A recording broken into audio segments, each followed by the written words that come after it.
Hey everybody, it's Monday, you know what that means. Time for another fiction piece reading.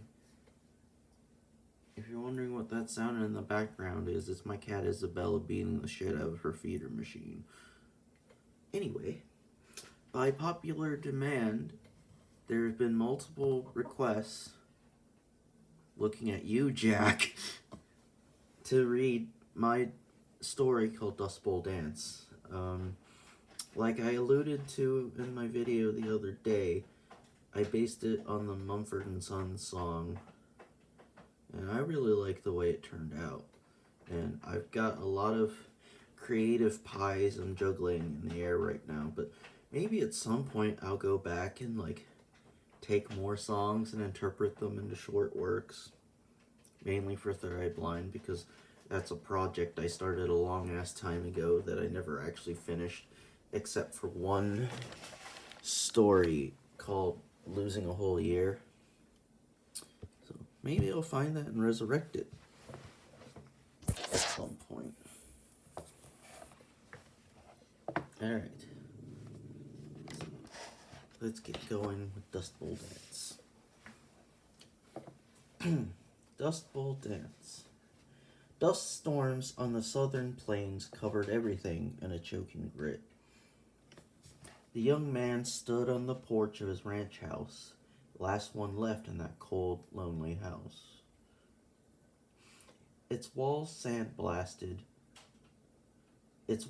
sandblasted, and its windows were cracked with salt.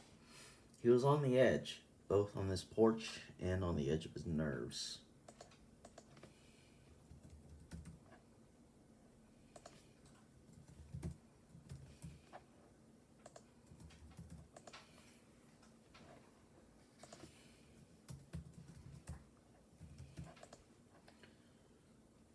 This young man's name was Marcus. His father was gone. Sundown was fast approaching. Out here, the days were always short. Nighttime came unnaturally quickly, most likely because of the dust storms.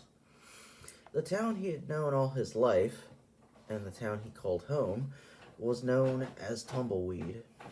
A fitting name for such a desolate place, for none of the townspeople remained.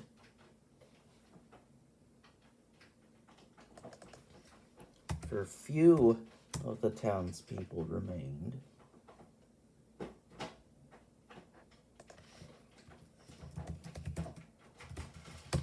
Doing some edits on the fly here. A fitting name for such a desolate place, for few of the townspeople remained. And the field workers who plowed and tilled the corn and wheat weren't there either. This wasteland had given up all the arable soil that it would, and so too had the town withered.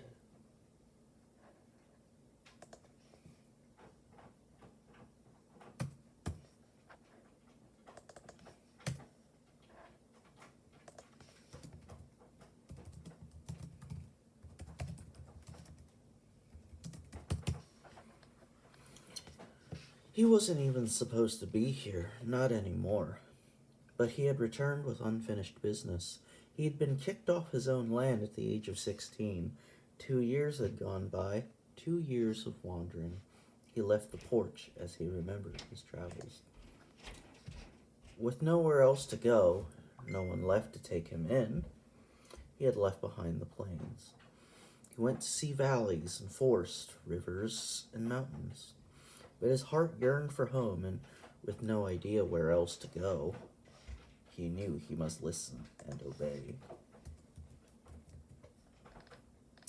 He remembered something else, a hidden hill on the edge of town he had discovered.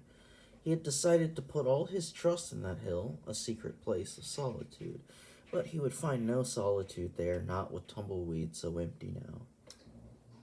He would find no solace either, for his heart, though homesick, was filled with bitterness. Bitterness as sharp and sour as the thorny nettle beers so popular in the tavern before it had been swallowed by the dust storms. Marcus recognized he had a strange heart. All at once, filled with bitterness and homesickness, and yet also it made room for wanderlust. He could never stay in one place for too long. The outcast son of a rancher, you think, would long for some stability, some place to put down stakes, find work, build a life. But like the lifeless place that was his hometown, there was no way he could settle down to build a life before he took back what had been taken away from him. So, he had come home. Behind the main ranch house was the stable, or at least what was left of it. He had tethered his horse, Smiley, back inside while he rested on the porch and reminisced. He had left the horse to munch happily on what he could provide: apples, carrots, and a bucket of oats. His horse had more to eat than he did, but he didn't mind. He would eat in due time. Marcus stroked his horse, who nickered and nuzzled him affectionately. Closing his eyes, Marcus strummed up whatever courage and resolve was left to him. He prayed that he would succeed, that he would feel no remorse when it was done. How could he feel guilty? He couldn't fathom that, but he knew deep down he was a good person. How could he not feel guilty? I never noticed that before. He couldn't fathom that, but he knew deep down he was a good person, and violence never comes easy to good people. This much he had been raised to know, taught by his father. His father had been a simple, hard-working ranch hand, good with the horses, but not much else. Seal my heart and break my pride. I've nowhere to stand and nowhere to hide. Align my heart, my body, my mind, to face what I've done and do my time. It was a simple little credo, a quatrain his father had recited daily, almost as fervently as a more standard prayer, chanted every Sunday in the humble little church the town took much pride in nonetheless. This Marcus repeated to himself over and over, steeling himself for what was next. Hi, Cat. Before he left his ranch behind, he went to another building, about 10 yards away from the stable. It was the tool shed, but it was in here Marcus's father kept a modest collection of weapons: a rifle, a revolver, and a shotgun. Marcus needed something that would rest easy on him while he rode. Slung on the wall next to the guns were a baldric and sheath, large enough to accommodate either the rifle or the shotgun. But Marcus's eyes settled on the revolver. He was a better shot with it, and he knew it had less chance of jamming. Plus, it would be easier to reload. So Marcus had taken the revolver, as well as the gun belt with the holster that went with it. In a barrel next to the wall, Marcus discovered a bandolier of ammo. These bullets he would need also. Boss Harper had been the source of all his, and by extension, all his family's troubles. Harper was nothing short of a fat, bloated bully. He abused his field hands, beat his wife and children, gambled away his earnings, and drank heavily. He was feared more than respected. He wielded his influence the same way a rattlesnake might use his rattle as a warning not to mess with him. Harper, in truth, was no boss. He only liked to style himself that way, but there was no denying he was a rival to Marcus's father. Jealous of Marcus's father, Harper had blamed the father for stealing some sheep. Even worse than that, he had accused Marcus's father of being a horse thief and a common swindler. For all these supposed crimes, Marcus's father had been hung. Hanged? Yeah, I think it's hanged. Marcus rode to the one place he knew would still have a decent gathering of folk. That was the brothel. Boss Harper had taken the brothel for his new stronghold, making the small, mostly ignored whorehouse into a factory of flesh and cash. He strode in calmly, pushing the bat-wing doors into the saloon that formed the first floor of the brothel.